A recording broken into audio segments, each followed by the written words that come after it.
They're trying to put me in jail for the rest of my life. Now I got someone who's taking money from us. I'm dealing with corruption. But you don't think the prosecutor has a responsibility to authenticate this? This is the third interview we've done. They don't care. It's unethical. It's easy to be unethical if it doesn't catch up with you. And do you understand that they cannot be prosecuted? The judge catches the prosecutors in lies all the time. You know what happens? Nothing.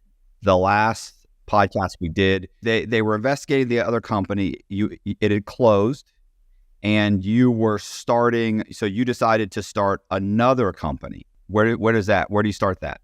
Okay, so we started that in Miami, in Florida. We had, remember, I had trouble with my sister, and, she wrongfully evicted me and all this stuff. So Karen and I had always maintained a residence in Florida. So when we came here, I still had 3 full-time collectors working on the accounts, and it was really just me selling. All right, so I was supporting the company. There was no money left. We had $35,000 when we left. All the money had been reversed from the bank accounts. And so, WAB never made any money. I also had a company called Williams & Burns, okay? I had started that a long time ago in 1996. That was a commercial collection agency, but I always maintained the articles of incorporation. So I first tried to start out with Williams & Burns, but that name was too close to Williams Andrews Burns. So anybody that looked it up thought it was Williams Andrews Burns. So we started Ryan James and Daniels Corporation. It was the parent company over all of my other companies. I had travel agencies, I had Sober House, different things like that. So automotive repair franchise. So Ryan James and Daniels Corporation was now the parent company for everything. And what Ryan James and Daniels did is it helped customers recover money from timeshare fraudsters. And it has we had partnerships, an attorney network that we used to get the customer's timeshare canceled so that they no longer would be getting these calls and getting ripped off over and over. So we got to the root cause of the problem. All right. That company did amazing. Didn't you start this company with a law firm too, or you were connected to a law firm? No, it's just me. We were a corporation. I was the principal of the corporation, and weren't you directing people to a law firm if they needed to hire an attorney or something? Yes. Okay. Yeah. Yep. That's what I meant. So. Oh, okay. Yes. Yeah. That was a different part. Like if it got to that point where they needed a lawyer, you were connected with some lawyer or something, right? A law firm. That's right. And okay. They got every single one of my customers out of their timeshare that we sent over. Okay. They were amazing. But you were like the first. You were the first line of defense. Like you guys tried to do it first, and if it got to a point where you had to file a lawsuit, then you just gave it to them. No, I just sent it straight to the attorney as a referral. Okay. Straight to the attorney. I don't know how to get people out of their timeshares. I let the attorneys do that. So. We would help the customer get money back for recovery. Remember, these are people that have been defrauded over and over.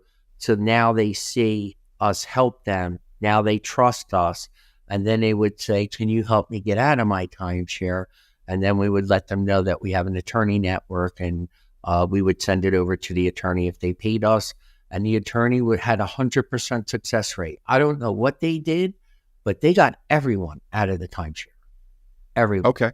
So, all right. I think part of it has to do with the fact that the clients were seniors, and maybe they financed their timeshare and paid a loan off. So the resorts have kind of made their money off them, and now they can't really travel anymore.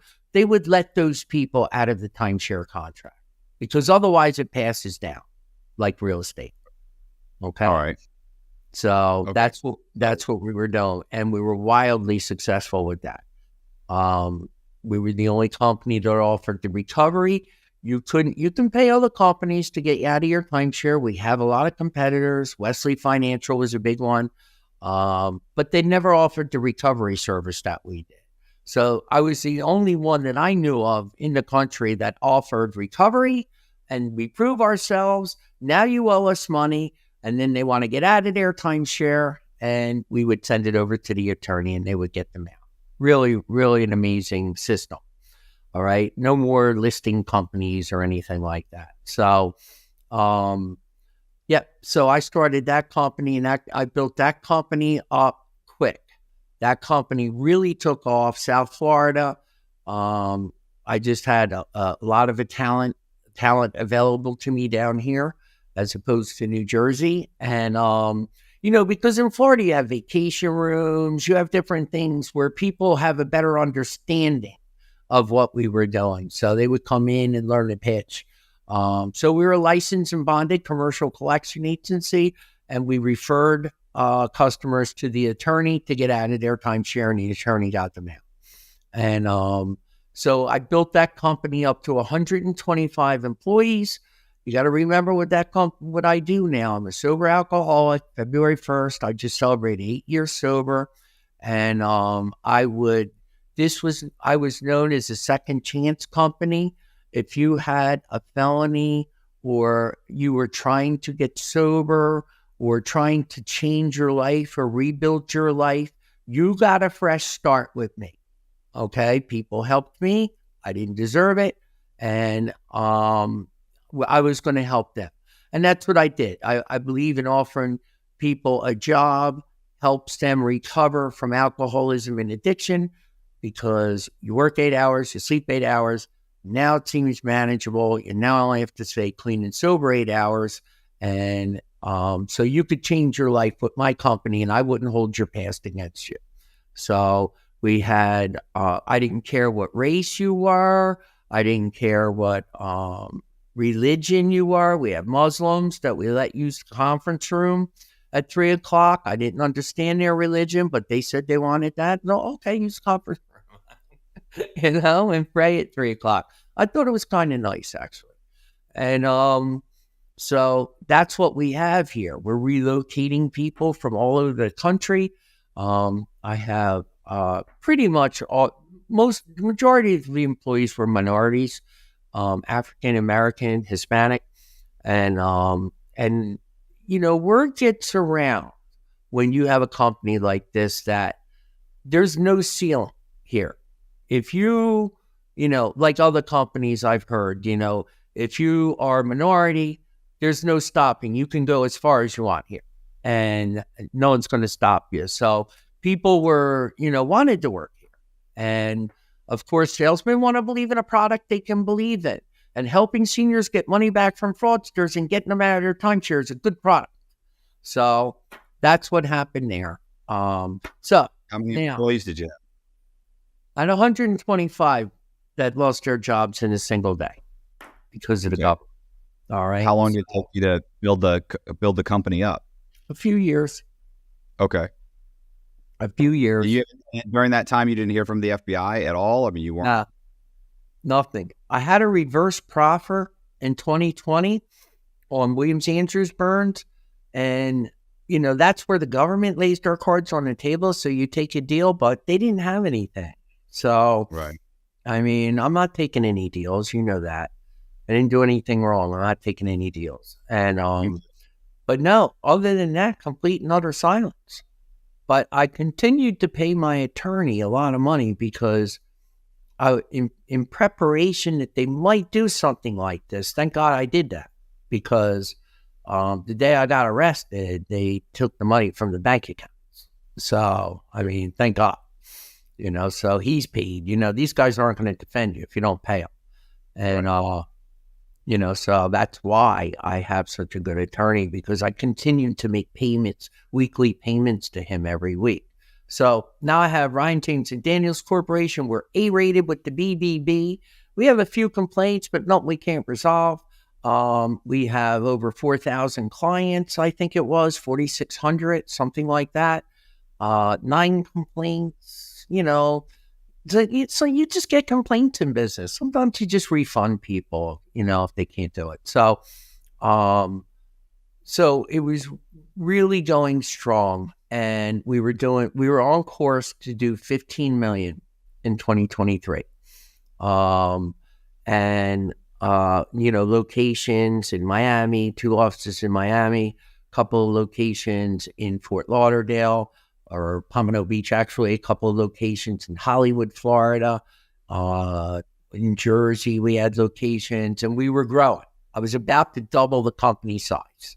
All right. We were going to open up in Orlando. It was going to be our next office. And I was looking there.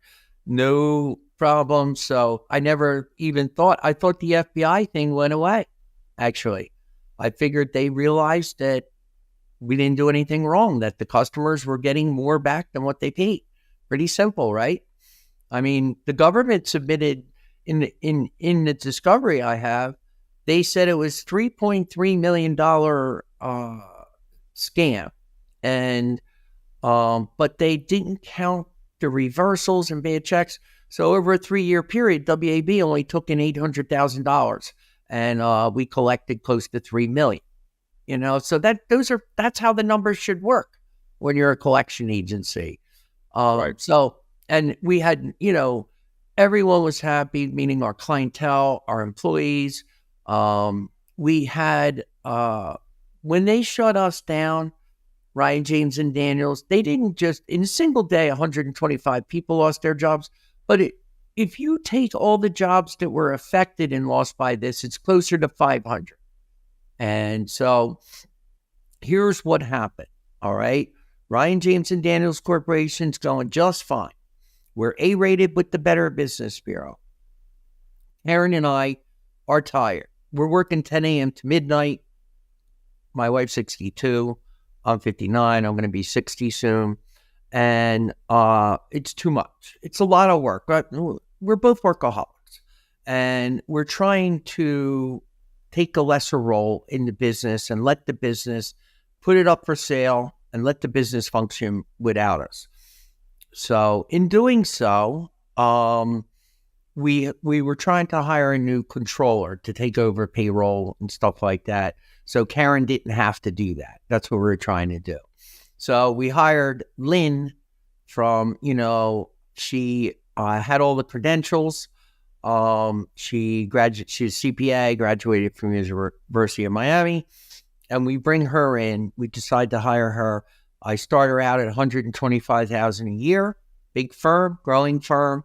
I felt it warranted someone with good expertise, and I figured I would get the best person by paying them a good salary. And so she came in, and she's training for the job, training on payroll. We hired her, and then we get arrested. Okay. So that's what happened. We got arrested for WAB in the middle of RJD. And so we...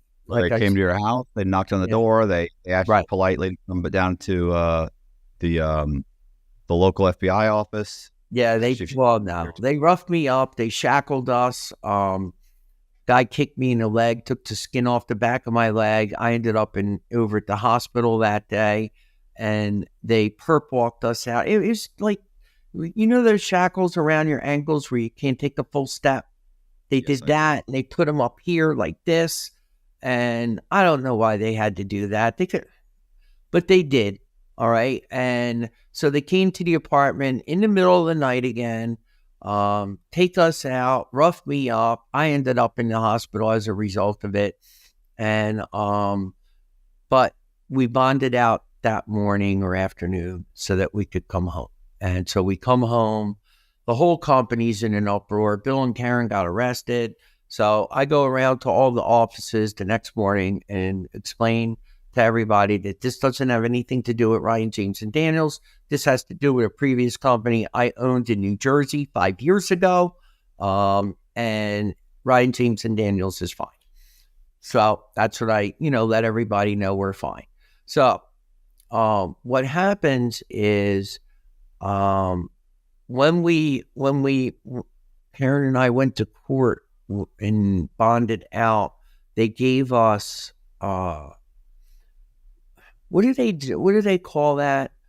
Like restrictions or requirements, like part of being free that you have to adhere to. So one of the requirements was, I can't drink.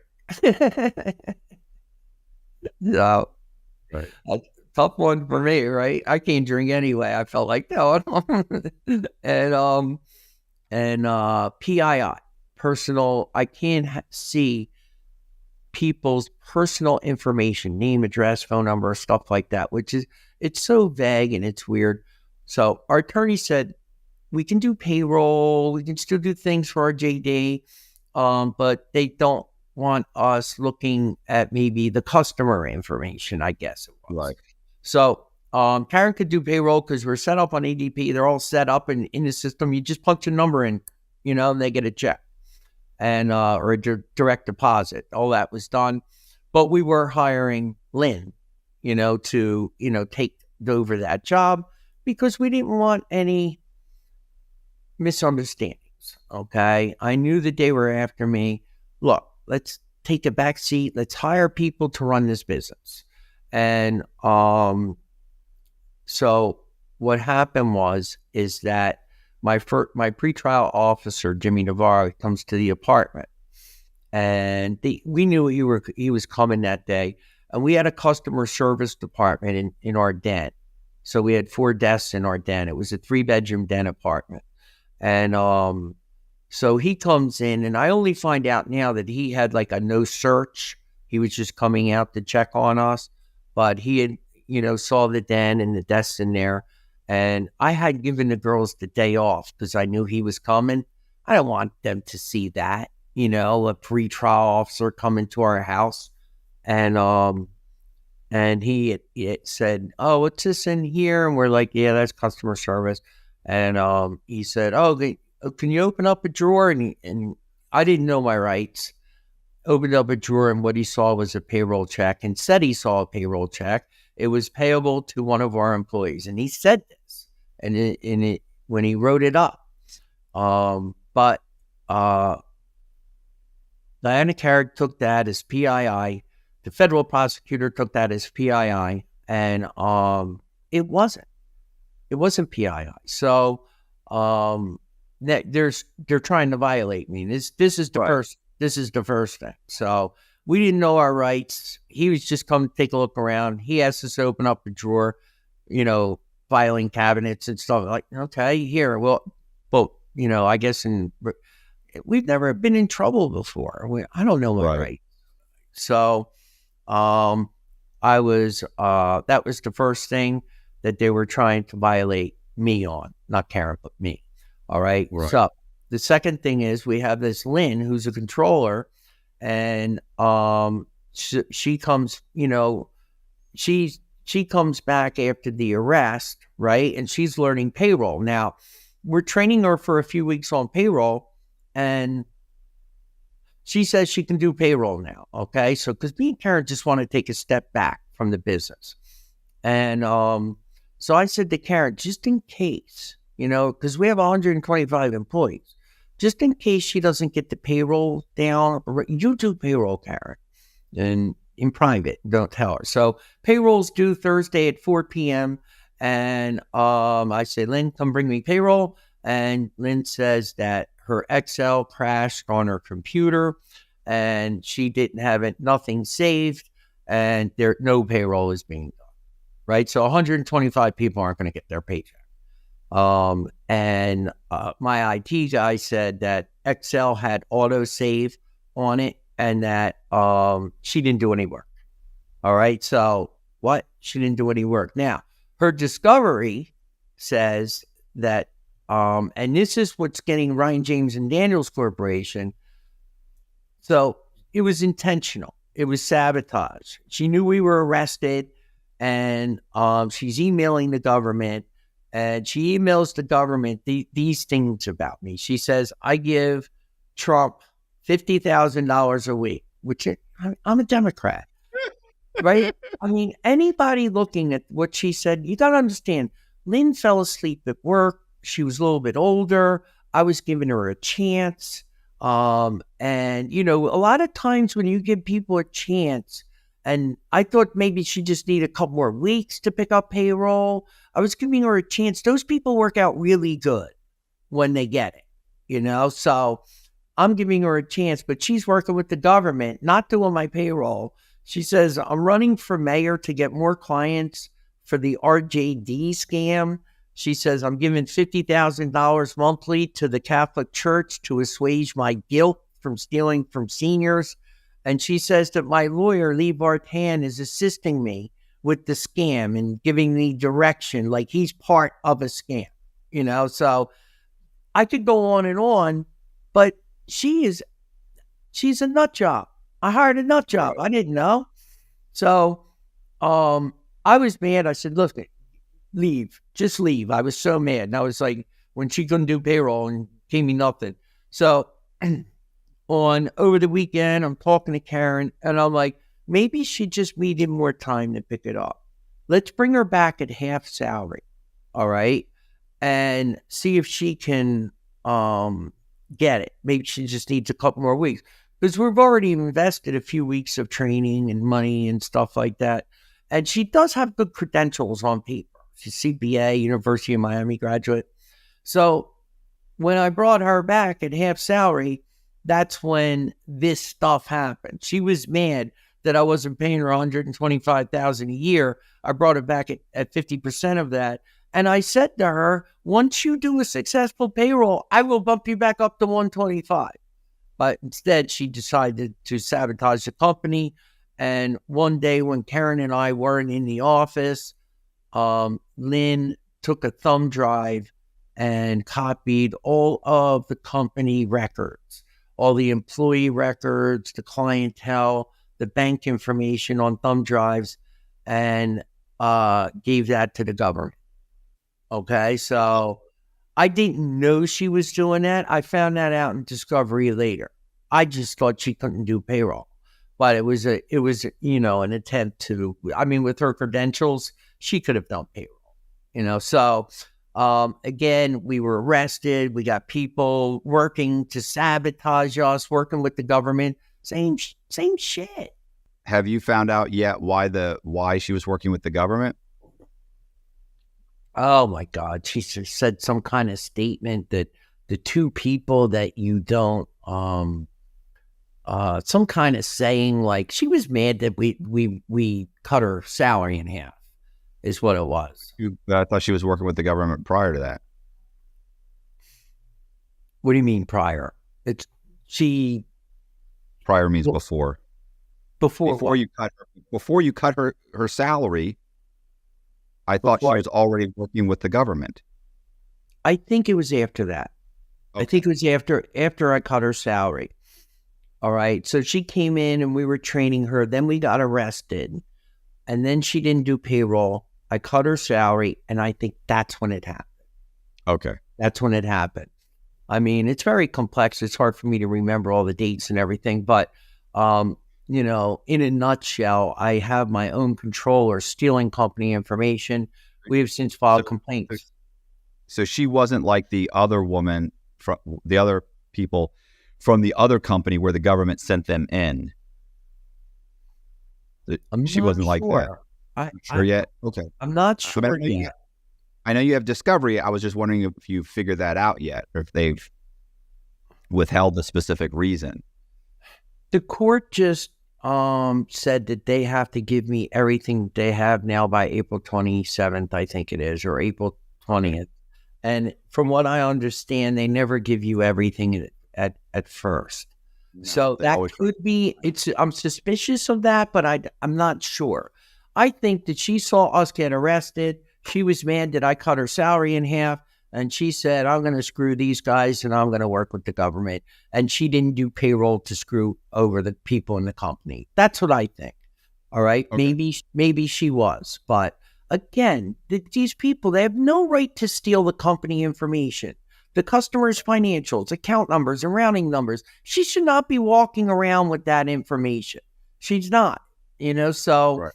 This is the first thing. So now I got her, Lynn, working with the government to violate me, okay, saying I'm a scam and all this stuff and, all these statements. Anybody should look at that and go, she's a nut, okay? This person should not be taken credible.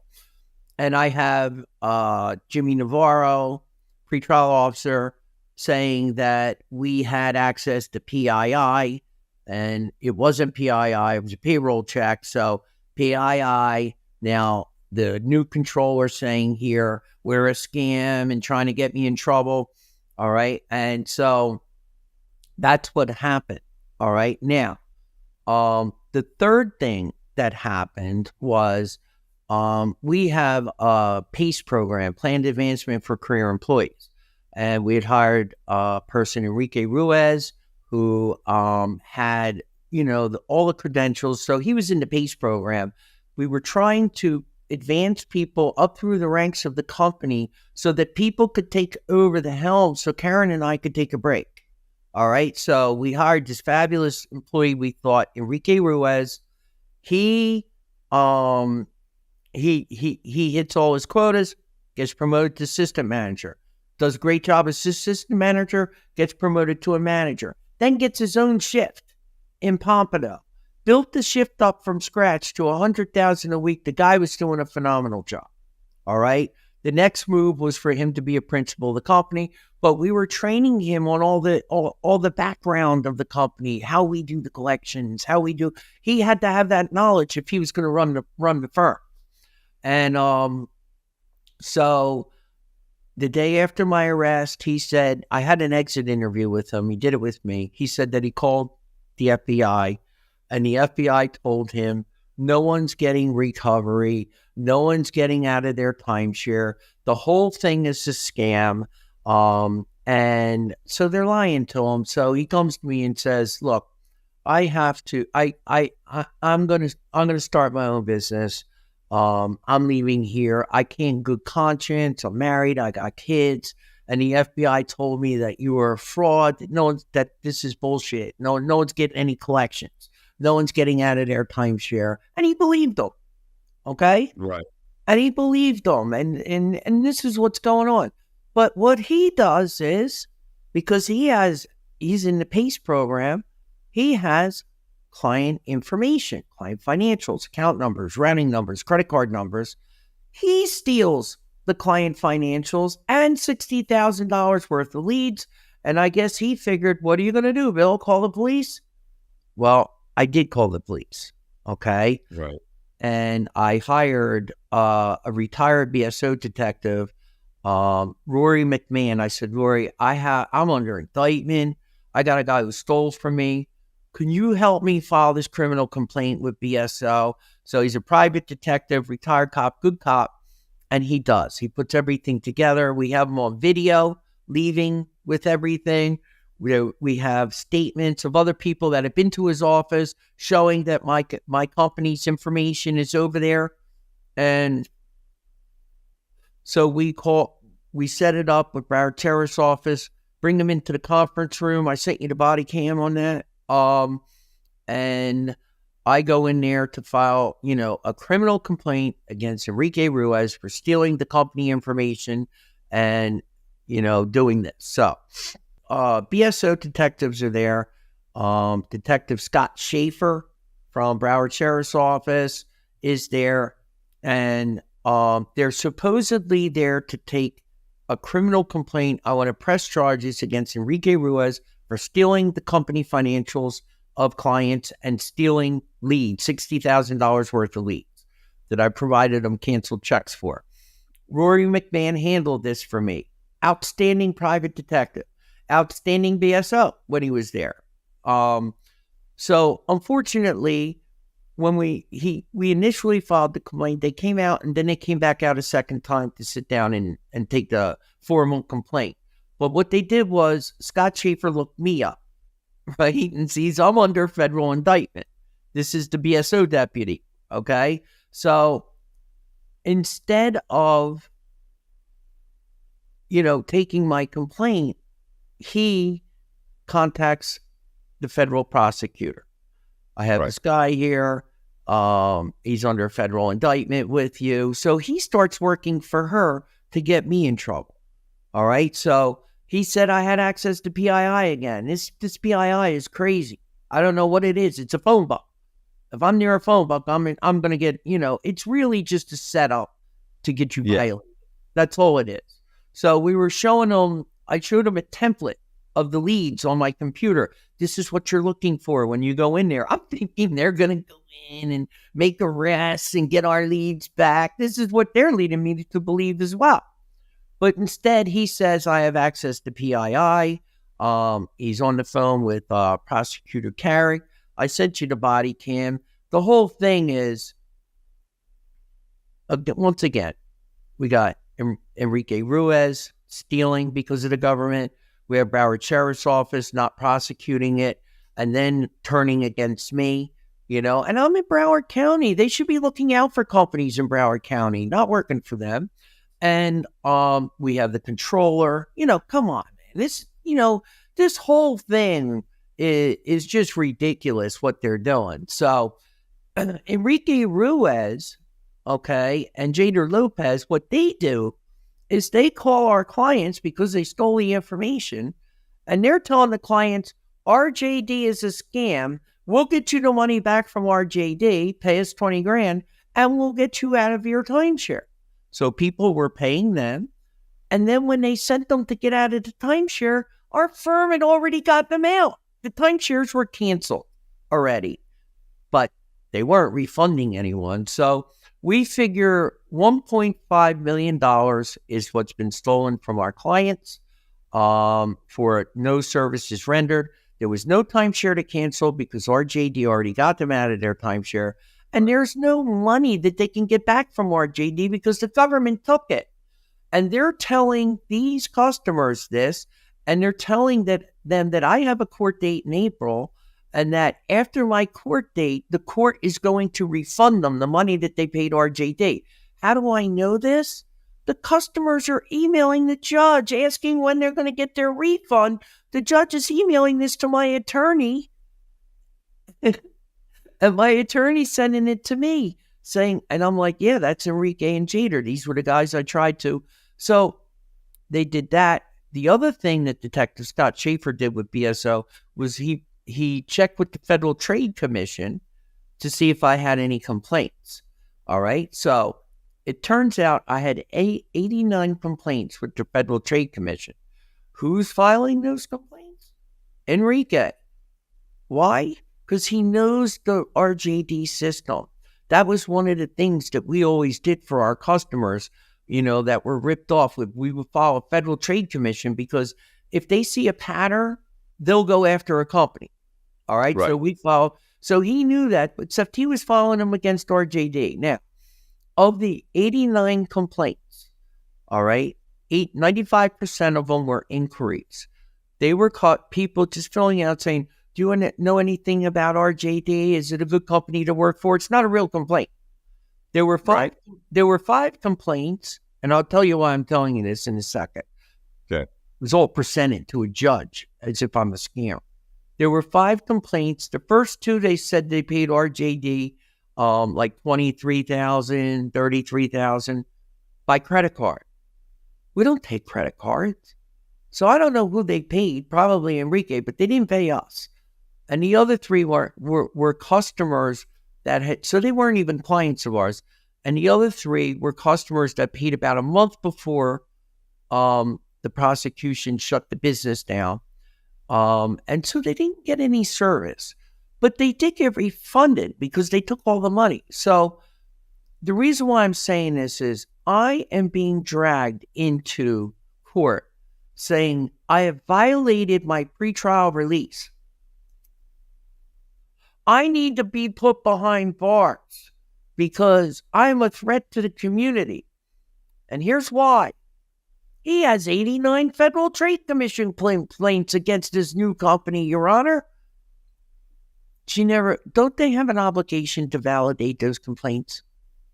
I mean, to authenticate them? There were no complaints. They were inquiries. These weren't customers saying I got ripped off. These were people. So, they weren't complaints. And they presented them as if I had 89 complaints, which is a lot. That would be a lot of complaints. All right. Then they're saying we have a controller that worked for him. And she's saying that RJD is a scam. And she's making these ridiculous statements that my lawyers involved. Anyone who took a look at that should have said that, that lady's a nut job. So that's number 2 they're presenting to have me violated. And then number 3 was BSO Scott Schaefer saying that I saw PII in the office when I was there, and I did. So I have all of this being presented to a judge. Now, there's one more thing. My criminal background has been edited, okay? I don't know who did it, okay? But this is what it looks like. None of this is me. It's my name, my attorney's name. But if you call the courthouse or the court clerk, she'll say, no, it's not you. It's a different birthday. So I don't know how this happened. Look at him, Your Honor. He's an extensive career criminal. He's got FTC complaints. He's doing fraud again. I haven't been convicted of the first fraud. Right. Based on this information, they said I had a choice. I can stay out of jail and shut the company down, or I can go to jail and leave the company open. That's not a choice. You know, I mean, come on. That's not a choice. So it was based on false information. And don't tell me this prosecutor doesn't know. I mean, she's not dumb. You don't get to be a federal prosecutor by being stupid. They have to know that they're submitting false information to the court. They have to know it. The FTC complaints, they're saying that these are criminal complaints against me. They're not. They're inquiries. The criminal record, he's got an extensive criminal record. If I was a judge and I was looking at this, I'd be like, wow, you know, this dude, you know, said I had an assault on someone in 2019. Not me. I don't know who that is. But if you call over there, it's not me. So they're presenting that. And then you have Scott Schaefer, the BSO detective, saying that I had access to PII to chime in, you know, with the federal prosecutor. And you have a former controller that's a nut job, falling asleep at work, saying ridiculous stuff.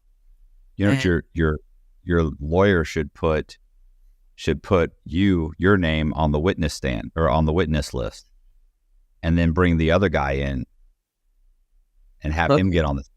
Say, is this you? Right. Oh yeah. I was in a bar. I knocked some guy out, fucker.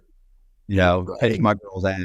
Wait, what about this one? Is this you? Yeah, that's me. I got into a car accident and road rage. I, you know, started screaming at the guy and the cop showed up and I took off running, fleeing and eluding. Hey, what about this one? Is this you? Yeah, that was a bank. Oh yeah. I robbed a bank about 10 years ago. Right. You know what I'm saying? Like they just be like make them just look like idiots. Say, do you know the man sitting in the witness or in the next to the defense attorney over there? I don't know who that is. You know, I mean, you could do a whole. There's 25 charges that are not me. Right. Being presented. Right. So you could go through each and every one of them, and then you could ask the prosecutor, "Hey, do you want to?" Then your lawyer could ask the prosecutor, "Do you want to cross-examine Bill here on the stand here about his extensive record?" Right. They'd be like, "Oh, Your Honor, we'll go ahead and remove." Oh, okay. But you don't think the prosecutor has a responsibility to authenticate this? They don't care, bro. They don't care. They're submitting lies. This is the third interview we've done. They don't care. Bill, they will lie. It's unethical. They don't care. It's unethical. It's easy to be unethical if it doesn't catch up with you. And do you understand that they cannot be prosecuted? They can lie. The judge catches the prosecutors in lies all the time. You know what happens? Nothing. They will blatantly lie to them. The judge will yell at them. Now, if your lawyer lies to him, he's going to spend a couple days in jail. He may even get disbarred. But they used false information to put Ryan James and Daniels Corporation out of business. 125 minorities, 100 making six-figure incomes. Over 500 jobs were lost because we have vendors and different things. We were a big firm in South Florida. We were, you know, and they don't care. Those are brown people. They don't care about brown people. Well, let me tell you, Prosecutor Carrig and Deputy Scott Schaefer with the Broward Sheriff's Office will forever be known as the two people who single-handedly put Ryan James and Daniels Corporation out of business. Now, I don't say this much, but let me tell you, let me see what his name is here. All right, so we have Sheriff Gregory Toney, Broward Sheriff, right? He gets elected, I think it was in 2019, I forget, as a Republican, all right, for BSO. All right, so he's the sheriff. The day after he was elected, he changed to a Democrat. All right, I'm a Democrat. I'm a lifelong Democrat. These things that, but yet he assigned to Scott Schaefer, and I saw the looks on their faces when they came into my firm. I sent you a video. I could see they were looking. There's a lot of black people working here. This must be a scam. I just know how they think, right? Okay. He's up for re-election, all right, Gregory Toney. And if you're a minority, you should not vote for this guy. You're voting for the loss of your job because, let's stick with what we know. Okay. So what happened? What happened after this? So you closed the company down because you don't have a choice. That's right. That's okay. Exactly right. And they put everybody out of work as a result of it. So they altered my criminal record. They presented all this false information to a judge. And as a result of that, 125 minorities lost their jobs in a single day with a company that was A-rated with the BBB before they got involved. And so it's a massacre. Okay.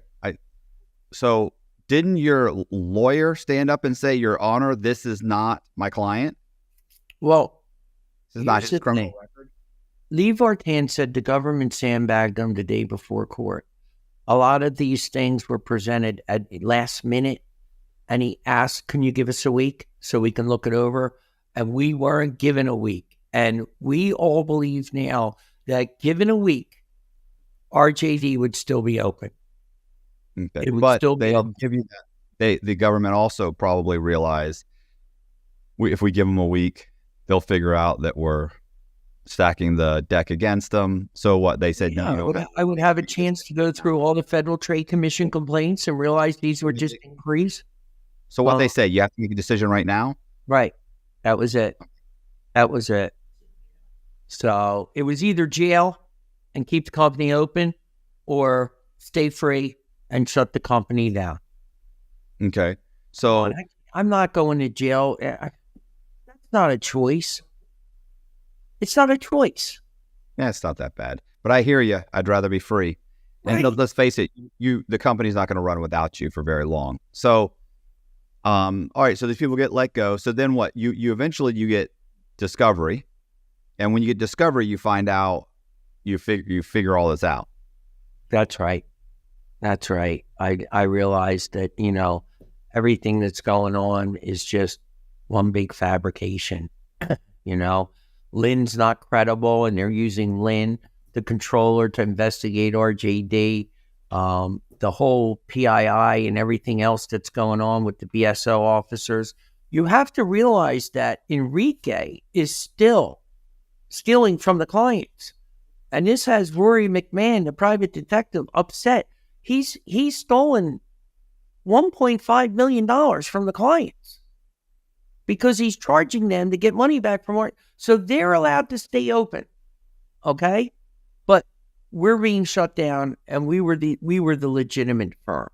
As long as you're willing to work with the FBI against me, steal away. That's what's going on. As long as you're saying bad things about Bill. So, now what's happened is this. Because of you, thank God for you, I'm now getting lawyers that want to be the civil lawsuit against the government when this is over. Lee Vartan says he'll do it for free. I'm getting calls from other lawyers saying that they want to represent me on the civil suit. As if I've already won. All right. So, that's kind of cute and everything, but, you've been saying all along that the stack, look, you shouldn't talk about your case before you go. I'm not really talking about my case. Now, I got a good defense here, all right? Right. We got a lot of clients in the plus, and I'm really not going through that with you. But people have to understand what's going on here. This prosecutor is reckless. She's absolutely reckless. And she's going to do anything, even violate the law, in order to try and put me in jail because they don't have a case. I'm telling you now. All they have is people saying, Bill did this or Bill, but the numbers is what's saving me. You know, Ryan James and Daniels did almost $7 million in collections. Do you know that? And we canceled almost 1,000 timeshare contracts through our attorney network. The company was spotless. So, you know, I get people calling me now saying they can't get a job. They asking me for diaper money, this kind of thing. I relocated people from all over the country. All right. We had corporate housing. We were getting the top talent in the country because I peed well and there's no glass ceiling for minorities here. You know, I'm a Democrat. I'm not going to do that. And so what happens is... I don't know what that means, but okay. Anyway.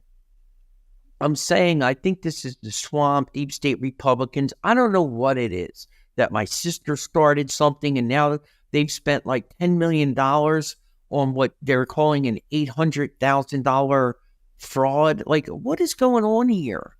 What happened? How did this just continue on and on and on to the point where they're arresting us and they're shutting travel agencies down? They're shutting down sober houses. They're shutting down automotive repair franchises. They're shutting down a company with a meticulous and spotless track record until they got involved. All right, we were A-rated with the BBB. Now we're F-rated. 9 complaints and out of business. And it's not right. It's not right. And I don't know, you know, these people that work for me are my friends.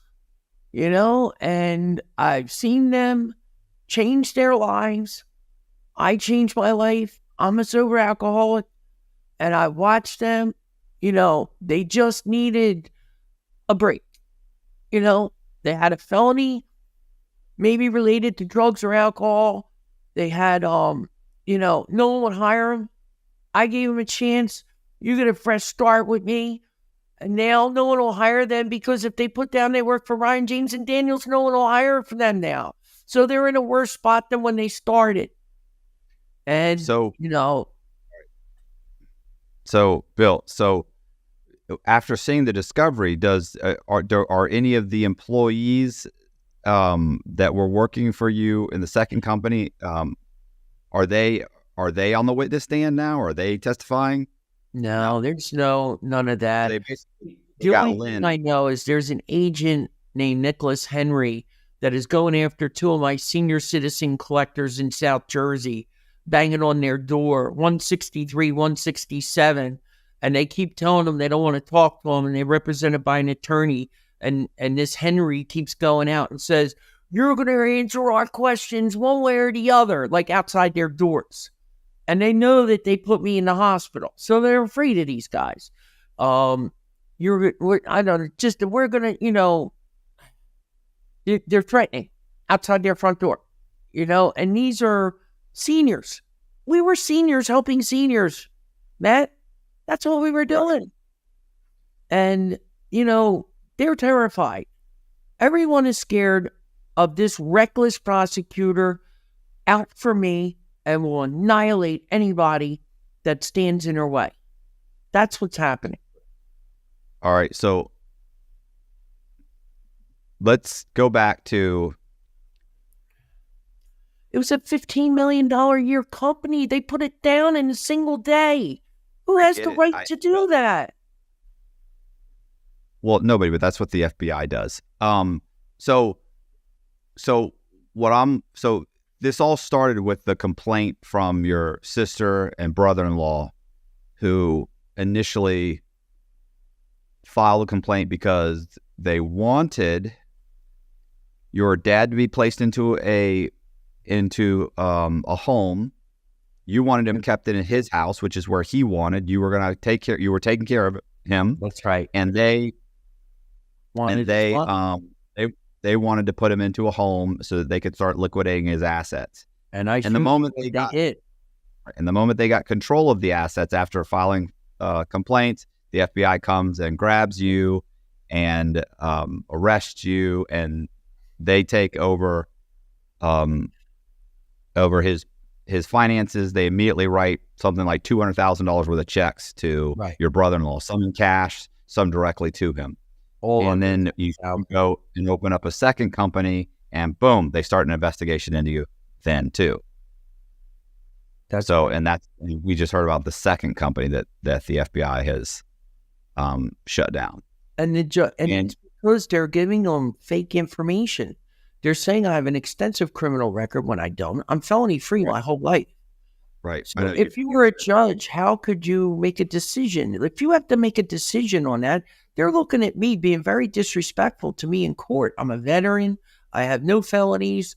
I've lived my life pretty good, and they're very disrespectful to me in court.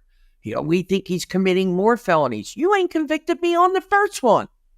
Right. I don't have any felonies. Okay. So are they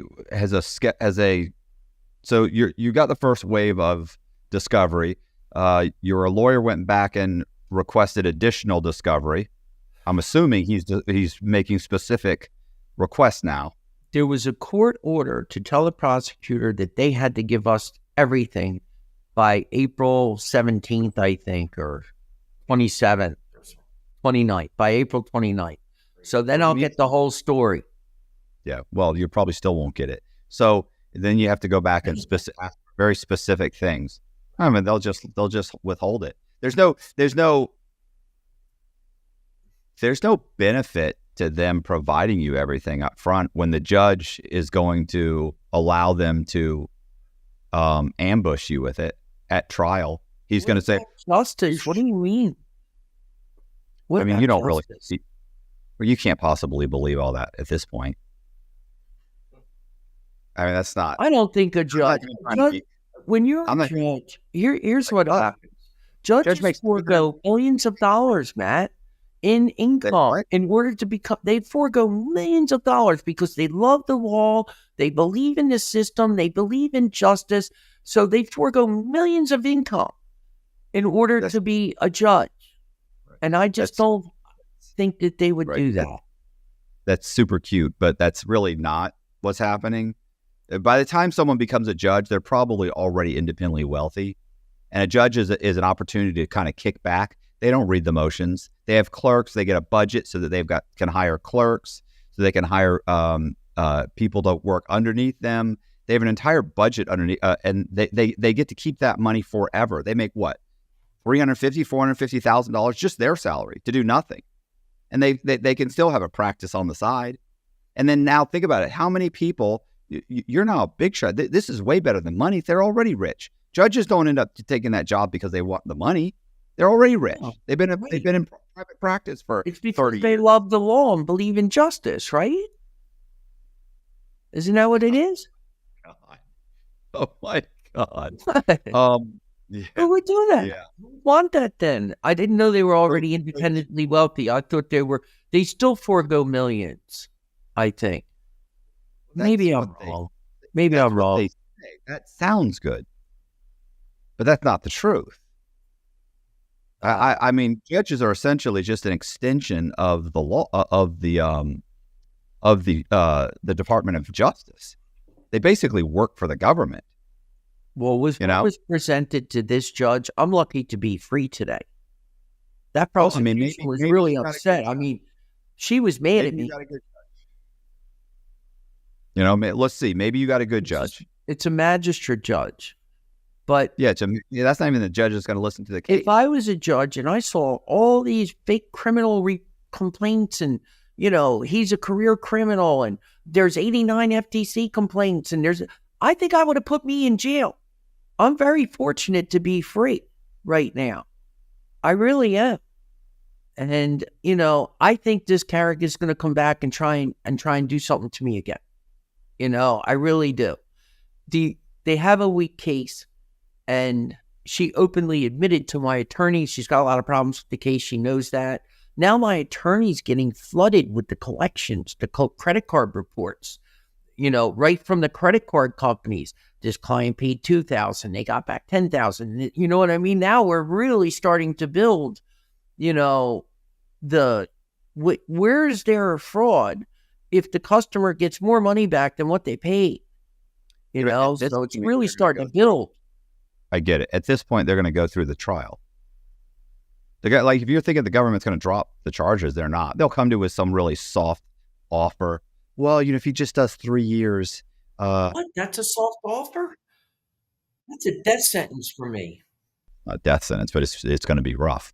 So it's not going to be rough. Like, you're not going to, it's not like you're going to join a gang or anything. You're going to go to, you know, you're going to end up you'll go to a low, and probably within 6 months, they'll ship you to a camp. But no matter what, it'll suck. You know, and then they'll put you in for a halfway house, and on 3 years, you'll do, you know, 2 years. So maybe less, but the point is that they'll come to you and they'll offer you that. And if you say no, they'll go, okay, well, then we'll just go through with the trial. Because they know even if they have no case at all, most people that see you sitting there think you're guilty. So you'll have to go to trial.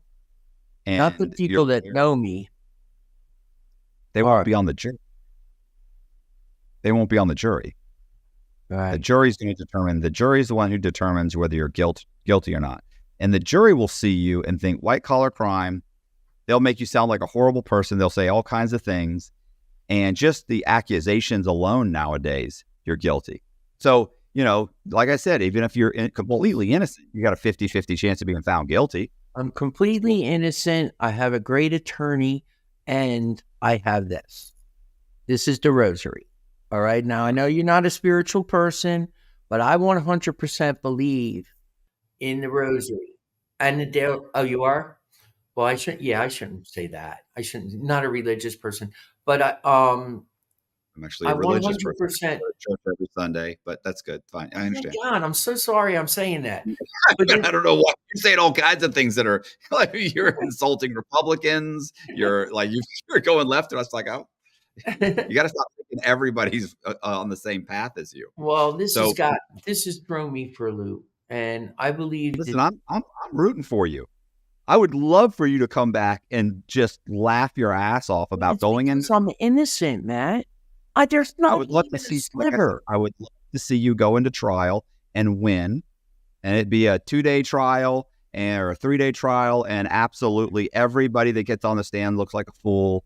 Your lawyer just, you know, mops up the courtroom with them, and then they come back immediately and say not guilty, and then you turn around and you file a lawsuit, and like I would love to see that whole thing happen. I think that's great. What's going to happen. I got the protection of the rosary, and that's what's going to happen. You know, so you know the whole company was about helping people, and meaning senior citizens, and helping them get out of the timeshares that they were anchored with. And we performed our work well. And I'm not saying I didn't make any mistakes. Entrepreneurs make mistakes. But I always sided on the side of the client. If it meant having to give a refund, if it taking it out of the salesman's pay, I always did it. Because I just felt that God didn't get me sober to harm people. He got me sober to help people. And, you know, he performed 2 miracles in my life. He got me sober, and then he fixed my heart. Okay. And now I'm alive. And this third thing, I can't believe, you know, I mean, I had a moment one day when I was leaving EECP for my heart treatment. And really, the pressure of the case is really hard on people if you're just, you know, if you're not a hardened criminal, you know, run your name through the papers, my wife, you know. And I pulled over on the side of the road, and I start crying, and I felt like the Blessed Virgin came down, laughed at the FBI, and said that I was going to be okay, And so I was like, wow, this is crazy. But people who say the rosary have these experiences. And I have to believe that God will protect me. Because if I get found not guilty, it's not just because I'm innocent. It's not just it's because of God. There's no other way to look at this. He wants the credit, I will give it to him. That's just the way it is. And he judges you by your heart. So I know he knows that in my heart, I tried to do the right thing by my employees, paid them well. I tried to do the right thing by all of my clients too. It was a different kind of company, Mr. Cox. It just was. It was a spiritual endeavor is what it was. And I don't know what's going on with our government, but this is just absurd. Absurd to put all those people out of work because my name was on a company in New Jersey, and they come up with, from 5 years ago, and now I'm in a different company in Florida doing $15 million a year in sales, helping 1,000 people get out of their timeshare contracts, recovering $7 million from fraudsters back into our clients' pockets. And they come up with these ridiculous things with Scott Schaefer with the BSO, this Enrique thing, all of these lies. My criminal record, which I have none. And to what? What is this about? What is this hard on that they have after me? It's ridiculous. I don't know what it is, but something's wrong. Our institutions have failed us. They have absolutely failed us. And I don't know what else to say. I'm just telling you, it's, I don't know. I don't know what to say. So, but I can't thank you enough for letting me at least get my story out. Because there's a whole bunch of people sitting behind bars going, oh, they did this. I was railroaded. No, I'm getting my story out now. That's what I'm doing. So thank you so much. No problem. Thank you so much. I really appreciate you giving me this forum. Do you don't have any idea? I think I asked you this, but you don't have any idea when they're, you're still waiting for discovery. You have any idea when your lawyer's saying that a trial would be? No, not for a year or two. It's a long time away. Okay. And I can't work per the court. I can't do charity work. We can't do anything. Can't travel. Can't do nothing. So I don't know what that's all about either. But what they're trying to do is, squeeze you financially, take all your money, do all of this. And that's what they did. But luckily for me, I paid my attorneys just in case. Right. And so they got money. And they're loaded up with money and ready, chomping at the bit. Chomping at the bit on this one because it's absurd. I don't know what else to say. I mean, this is crazy. And you've probably seen people, everybody in prison probably says they're innocent, right? Or no? Some people say I did it. Well, no, I don't know. 99% of the people say I did it. They might be pissed because they got too much time, but most of them say they did it.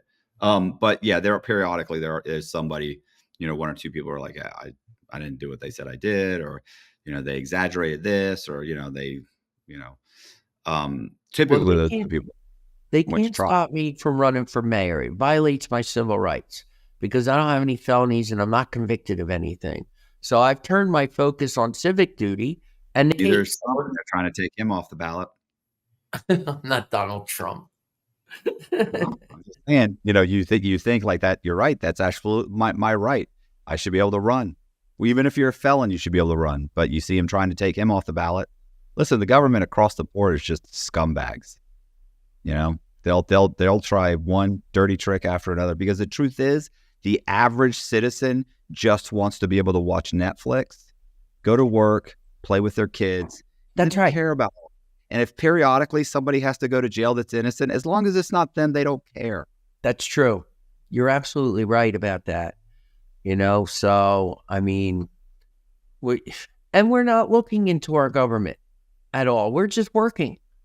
So they're doing what they're doing. But what is it that someone works for the government and they turn against the American citizen? What is that all about? Oh, you would think that somebody within the FBI or someone would say, come on, man, what's going on with this guy is not right. We're sending Right. agents out to threaten elderly collectors. Right. Those So, people, if you're surrounded by crooked agents, mm, then you keep your mouth shut because okay. otherwise you lose your job. I'm going to lose my $90,000, $100,000 a year job. Why would I want to lose that job? And these guys, for all I know, they'll indict me or fire me. I want to keep my pension. You know, And it's been this guy probably did something anyway. That's what they say. This guy probably did something anyway. who's been a great help to me is Raymond Hicks. Talking to him, Right. and his belief in God and what he had to go through. And we're going to give him an award. Ryan James and Daniels Corporation going to give him an award. We ordered the award. I'll probably give it to him in a couple of weeks down there in the park and have some people come out and let him know how much we appreciate him. There are still good people in law enforcement. There are, but they can't raise their heads up and say anything about the corrupt ones where they lose their jobs. Hey, if you guys like the video, do me a favor, hit the subscribe button, hit the like button so you get videos, notified of videos just like this. Also, please consider joining my Patreon, and please, when you go to the channel, check out my clips channel. We break down all of these videos into clips, so you don't have to watch a whole hour or 2 hour video. If you're not interested, you can just watch the clips. Really appreciate it. See ya.